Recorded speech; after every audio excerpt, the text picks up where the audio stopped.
Hello, welcome again to Fairtax Power Radio. I'm Bob Paxton. And I'm Ron Malero. And we are the Fairtax guys. Still protesting. Yep. Defund the IRS because taxpayers matter. Absolutely. Absolutely. Right. It makes a big difference. All right. The Fairtax makes a big difference, and it will protect the taxpayers of this country. Unlike some of the things that are trying to go through Congress now on Congressgov. Yeah, we'll look at that in just a minute, but our theme today is going to be certainty versus uncertainty. Yeah. And as we are recording this program on Friday afternoon, November 6th, 3 days after the election, there's still lots of uncertainty as to how that's going to come out. There certainly is. And, and that political uncertainty creates other uncertainty, which we'll talk about. Yeah, well, I mean, we both have our own personal rooting interest in how we want to see this come out, and that's not what we're going to do here on the program. But we will make the point that no matter who wins, the problem is that at least half the country is going to feel like they got cheated. Yeah. We have got to have, don't tell me we can put men on the moon with decades-old technology. Don't tell me that we can't devise and design and build a foolproof election system that can deliver an indisputable result, you know, in a timely manner, something that every legal voter can easily cast a ballot, have it counted, and fraudsters can't get into it. Don't tell me it's not possible to design something like that. Such as we did in Florida. Yeah. We knew the results within hours after the polls closed in Florida. Yeah, Florida was the laughing stock of the nation 20 years ago in the 2000 election. And not anymore. And we've got one of the more heavily populated states in the country, and we got everything done without a problem, absentee ballots, in-voting ballots, the whole thing. But anyway, we don't want to dwell on that too much, other than to point out that the system we have for electing people is broken, and we need to fix it. Yeah. And by the time you see this, we might know who's president, and we might know who controls. I don't know. I tell you what, with all the lawsuits flying around, this thing is going to stream on Tuesday the 10th for the first time. And be heard on the radio stations the following weekend, and I bet you it's not decided by me. I think you're right. When the courts get involved, it usually takes a while to do it. But again, we're not going to harp on who we think ought to win and what not and what have you, other than to point out that the system needs fixing. But we will. So the election system is broken almost as badly as our taxation system. But one thing that doesn't change is our support for the Fairtax. Absolutely. We will support. I don't care whether you're an R or a D. If you support the Fairtax, I'm going to vote for you. Yeah. But you mentioned a minute ago, Congress.gov. This is always my favorite segment of the program. And there's some dillies in here. We're gonna change it up just a little bit. You were fussing at me for the past couple of programs when we were doing this, saying you're taking too much time. And there was just so much good stuff in there that we were using so much time devoted to Congress.gov that we were like a third of the program, cutting everything else short. And normally we record 2 episodes at one time. Mm-hmm. So what streams today is we record, and then the one that streams next week will have been recorded during the same session. So we're doing all of Congress.gov just in the first episode. We're going to split this over now. So every episode of Fairtax Power Radio from today forward is going to have a little bit of Congress.gov in it. I think it is important that people see just the sheer volume and the sheer absurdity of what the Congress critters are trying to do to the tax code. Yes. So rather than cut it back to one 5-minute segment, we're just going to make 2 5-minute segments. So we've got about the same amount of material just split over 2 programs. And let's dig in today. This is incredible. There's some good ones this week. There are some good ones, and there will be some good ones saved for next week. We'll just take them in order. We sort these out by date of introduction. So we're looking at the stuff that's been introduced fairly recently. This one was introduced on the 30th of October. That was less than a week ago. H.R. 8717 to amend the Internal Revenue Code to provide incentives for livestock processing facilities. But of course, again, there's no text with these things because we look at the newest ones and it takes a while for the text to get published here on Congress.gov. But you're going to provide incentives for livestock processing facility. I've got an idea. Yeah. Why don't you eliminate their taxation burden and just let them conduct their business without having to deal with all army of corporate lawyers and tax accountants and whatnot and what have you? Just relieve them of the entire corporate tax, and livestock processing facilities will be doing a lot better. Oh, yeah. And we could say that for probably every single proposal on here. All right. So why are they focusing on livestock processing facilities? Why not all businesses? Why not give all businesses a break? That's the point we meet a lot. They're picking winners and losers again. Livestock processing facilities get a tax break if this passes that others don't. Of course, it's crazy. The sponsor for this one is in Missouri, so you can understand. Yeah. Okay. Well, moving on. This is equally good. H.R. 8700 to amend the Internal Revenue Code of 1986 to reduce taxpayer burdens and enhance taxpayer protections, and for other purposes.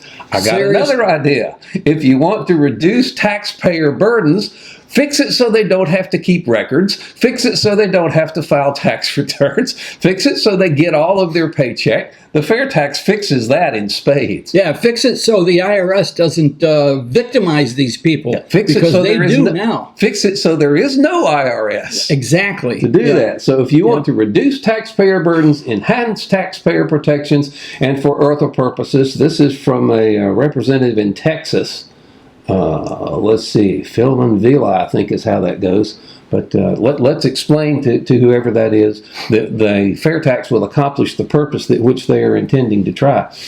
H.R. 8688 to amend the Internal Revenue Code to provide here's our favorite words again, refundable tax credit. We touched on this last time. In other words, a giveaway. Even if your tax liability is zero and there's no tax liability to apply this credit to, you still get the refund.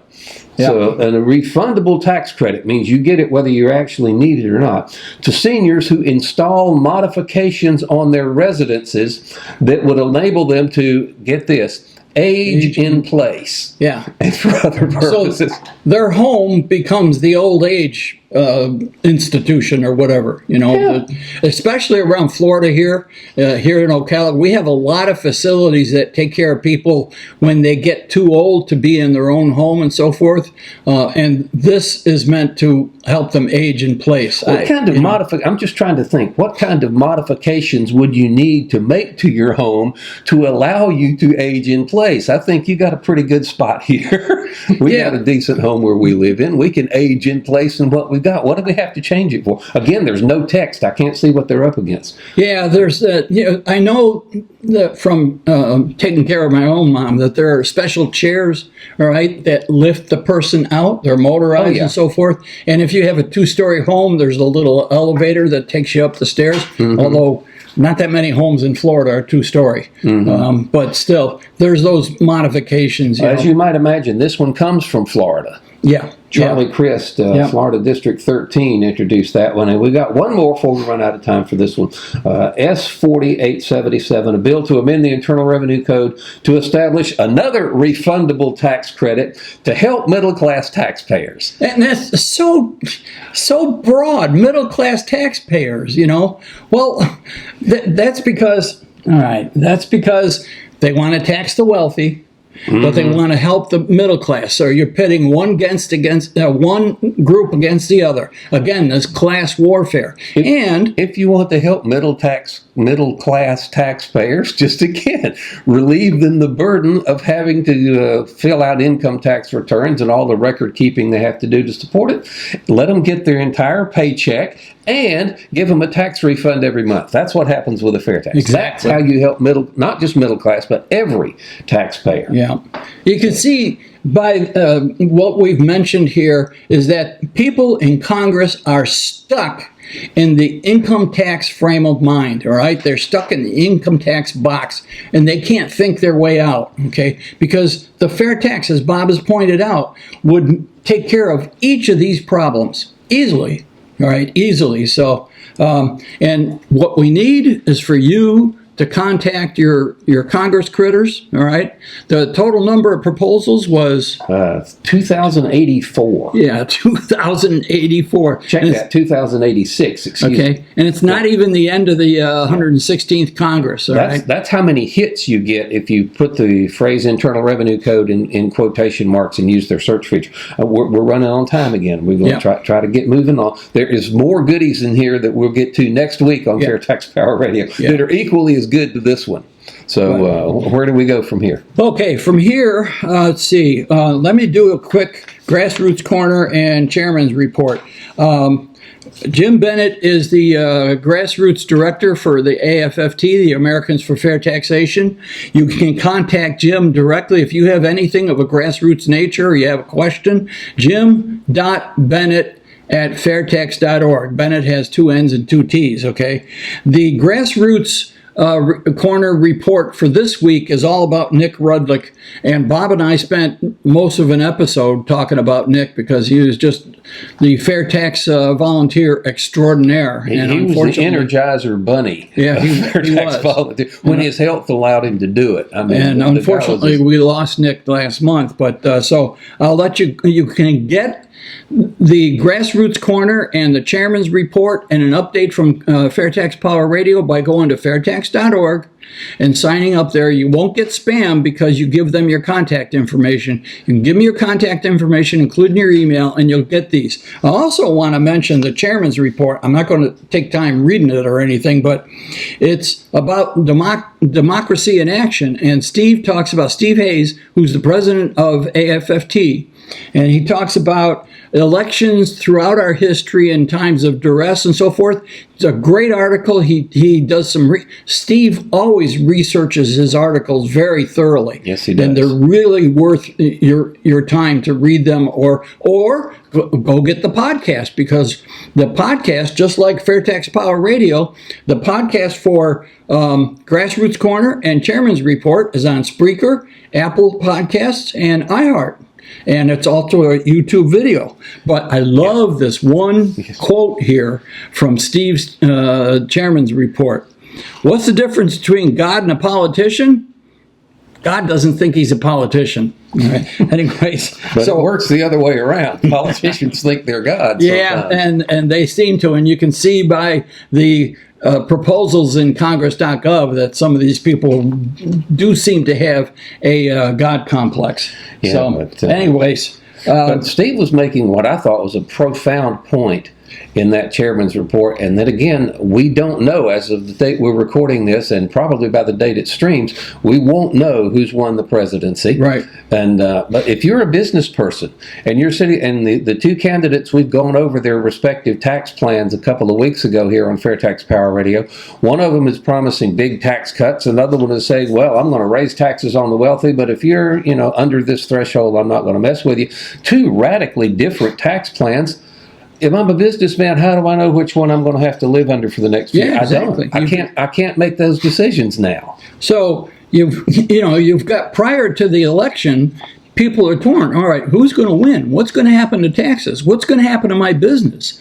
Am I going to need to spend more money with a tax accountant, a tax professional, to figure out just exactly what's happening? Because even with the Tax Cuts and Jobs Act of 2017, yes, that was tax relief. It wasn't tax reform. It was tax relief. But it made the tax code more complicated, and therefore businesses have to get expert advice, and that costs them money. If this election does indeed go to Joe Biden, a lot of that's going to be repealed or changed or modified. The corporate tax rate, Mr. Biden has said he wants to raise it back to the 28% it was before that 2017 job came out. He says he wants to raise taxes on people that make, what is it, $400,000 is his threshold. And again, the what's so funny, and Steve has made this point before, is that the people that the wealthy, when they are targeted for tax increases, they are the one group of people most well equipped to hire whatever kind of help they need to avoid getting slammed. Yeah, because there are so many loopholes, and Congress puts these loopholes in them because half the people in Congress are millionaires. Okay, remember, half the people in Congress are millionaires. More than so half. the tax code is written by millionaires for millionaires, and as Bob said, they can legally avoid the taxes by using these loopholes and exemptions and all these special. All the special language. And a lot of them have the wherewithal to move their money offshore. Yeah. And there are literally trillions of dollars in offshore accounts today that could come home tomorrow if the FAIRtax were law. Yeah. But it's going to sit out there hiding from an oppressive taxation system that if Joe Biden wins, he's going to make it even more oppressive on business than it already is, going to drive more business offshore. And, it's uncertain. We don't know. Markets hate uncertainty, businesses hate uncertainty, and we've got it in spades right now. Yeah, Mr. Biden has been in Washington for a long time, almost half a century, and he's part of many others. He's joined by many other people who have been in Washington for a long time. They believe they can fix all of their perceived ills through the tax code. They want to use the tax code to promote livestock processing. Yes. All right? They want to use the tax code to help middle-class taxpayers. Yes. And that's all it's saying. They want to wage class warfare using the tax code. They use it for everything. And so it's not surprising that Mr. Biden, is leaning that way.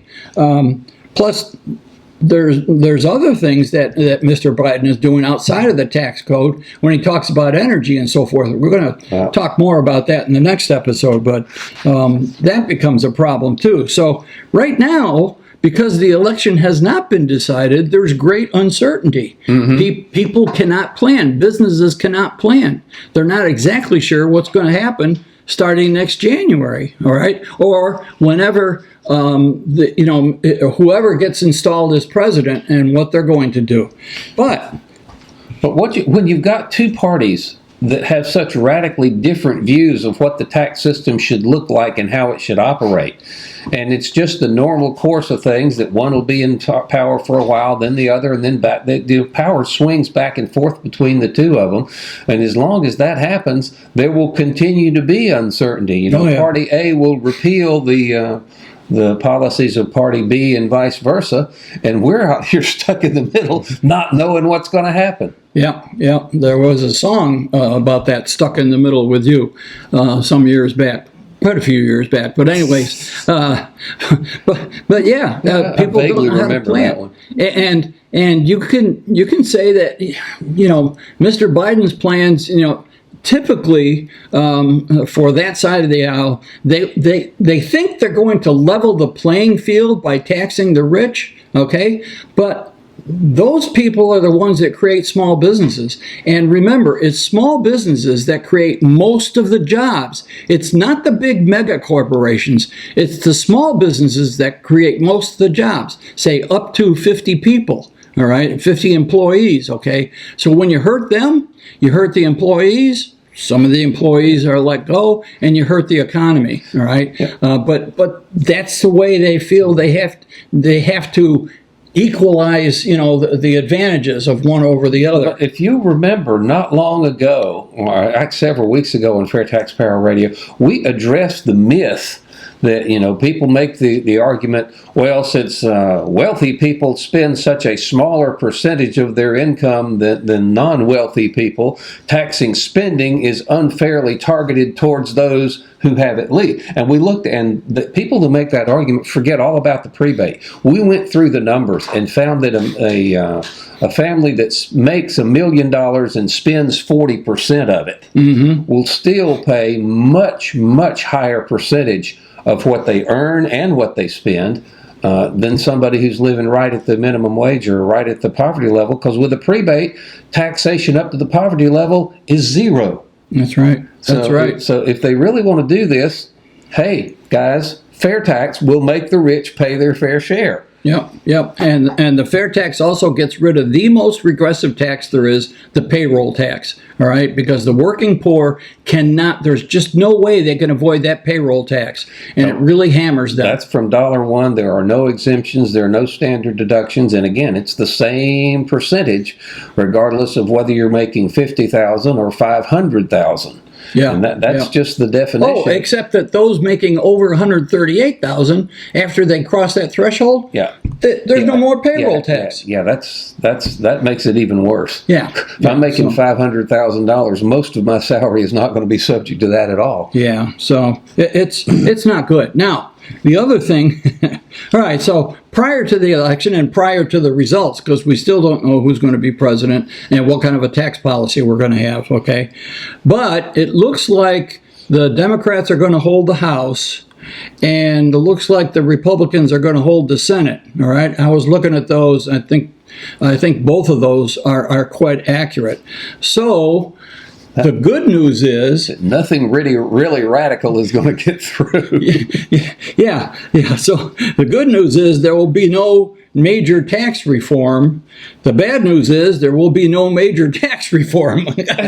So it's going to be 2 years, before there's another election. All of the people in the House and 1/3 of the people in the Senate will be up again in 2 years. And as soon as these people are sworn in January, they start running again. Yeah, they are. Yeah. And we really do need to bring some Democrats on board with the fair tax. Yeah, that would be great. For whatever reason, the leadership there has decided that the fair tax is a Republican idea and we're not going to support it. And even though all of the co-sponsors in this Congress have been Republicans, and the lion's share of fair tax support over the years has come from Republicans, it's good for everybody. Yeah, even really if you're a is. Democrat, you should like getting more money in your paycheck. You should like not having to file income tax returns. So we're asking people, especially those who are being represented in blue districts, to arrange a meeting with your representative and explain to them, hey, you work for me, you don't work for your leadership. This is what I'd like to see you support. And you make a logical, rational, presentation on the fair tax, and then just see what happens. Yep. If anybody that actually does that, we'd love to hear what that story is. Send it to us here at the fairtaxguys@gmail.com, and we'll report on that for you. And remember, remember to bring up whether your representative is a Republican or a Democrat. Remember to bring up the payroll tax. All right. If they're balking about the fair tax, if they're not familiar with it, you can understand this is a huge modification, a huge reform. This is real reform. Okay, not the phony stuff we get in Congress every 2 years. This is real reform going to the fair tax. And some of these folks are not that bold, and they won't have a tendency to jump on board right away. So you're going to have to explain, and you can start with the working poor and the fact that the payroll tax is so devastating on them, all right? And challenge them. Can you come up with a better plan that actually protects the working poor? Because they can't. Well, what happens though when you're talking to politicians? They'll look at you and give you kind of a straight face, but in the back of the mind they're thinking, is this going to cost me votes or is this going to get me votes? Yeah, that's right. So we have to make it so the more people that will get in touch with their representatives and show them that support for the fair tax is not just some fringe idea supported by 2/3 of 1% of the people. So that would help a great deal if you can do that. Yeah. And we'll get into it deeper in January when we have, because there will be some new people in the House and there will be a few new people in the Senate. Now, this round in the 116th Congress, we didn't have a co-sponsor in the Senate. No, which is too bad. The fair tax bill was never introduced in the Senate, so hopefully we'll work on that. We'll try to get our guy Rick Scott to get behind that. That would be good, because I know for a fact Rick Scott loves the fair tax. He's been on record as saying he thinks it's a good idea. And I've talked to him in person about it. He loves the fair tax. All right, I was lucky enough to have a one-on-one with him for about 5 minutes, but that was enough. That was enough. So we got to get it in the Senate. So in January, we're going to start again with all the new people. And if you have any questions about how to approach people, you're going to have to feel out and research your representative, whether a Republican or Democrat, because if they're not familiar with the fair tax, you probably will get some pushback. You're going to have to educate them. So if there's any questions, don't hesitate to contact us, thefairtaxguys@gmail.com. We'd love to. And if we can't answer, we're backed up by some great experts, all right, in the AFFT, several of whom live close by. And what you're also likely to get is a little boilerplate non-answer.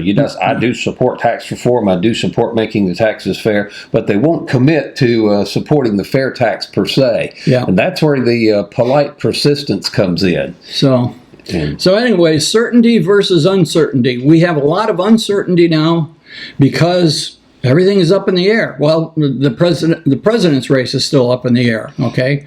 And we don't know if... Now, President Trump has said for his second term, should he win his second term, he wants more tax cuts. And Mr. Biden wants the opposite. So... We'll figure out what happens here in a minute. Yeah. We got about 3 minutes left to encourage folks to get on board here with the fair tax. Yeah. I'll notice at the end of every chairman's report, Steve says if you've got friends that don't know about the fair tax, send them to fairtax.org. Have them watch the whiteboards under how it works, and then if you like it, get on board with it. Good idea. So that's a good, yes. Yeah. That's. And there's a lot of information. I'll give credit to Steve for that one. He puts that at the end of every chairman's report. Fairtax.org. There are whiteboards there, and you can go on YouTube and the little lunch and taxes videos that we sometimes put on the end of these Fair Tax Power radio shows. Watch those. There are like 5 of them. Yeah. Check those out. Those are incredibly good. We did an episode with those once. I think it's time to do that again. We may have to do that again. Yeah. So they're great. So we'll have to use another one at the end of this show for sure. Yep. Heck, senior moment. I forgot what I was going to say. Anyways, join AFFT, as I mentioned before. Go to fairtax.org and sign up. You won't get spam. All right. And you can, while you're there, you might, if the spirit moves you, join the 1040 club. And you go to fairtax.org/1040 and you would commit to sending them $10.40 a month. Those recurring donations are very important for them. And it would also, if Mr. Biden ends up in the White House, we can still use the whitehouse.gov/contact. Make him aware of the fair tax. I don't know. We know that President Trump knows about it. He's mentioned it by name in a video that we've seen before. I don't know if that's true of Joe Biden or not. But he's been there long enough. He should have heard of it. He should have at least heard of it, yeah. But, you can still, even if he wins, you can still use that whitehouse.gov contact and encourage him to get on board with it. Share our videos and our podcasts, okay? We're everywhere. Facebook, Twitter, YouTube, Parler, Gab, Instagram. Our podcasts are on Spreaker.com, Apple Podcasts, iHeart. We have our own website, FairtaxGuys.com. There's just so many ways to follow us, whatever. I've been using Parler a lot because I'm getting tired of Twitter and Facebook and all their censoring. It's very bad. So I've been going to Parler and Rumble. Okay. All right? Yes. So... and listen to WTOB in Winston-Salem, WAME in Statesville, WLSC Loris, South Carolina. All 3 of those stations, no doubt, stream live. You can get them on the internet. We're on Sunday morning, I think 7 in Statesville, 9 in the morning in Winston-Salem, and 10 in the morning in South Carolina. Yep, and that's going to wrap it up. We are flat out of time for this edition of Fair Tax Power Radio. Thank you so much for watching and listening. I'm Bob Paxton. And I'm Ron Malero. The Fair Tax Guys, again, reminding you that the fair tax is the only truly fair tax, and once you understand it, you'll demand it. So what would you do for her? Well, we've got several programs that will help her. We just need to find out how much she makes. But the good news is, the less she does, the more we can help. Yeah.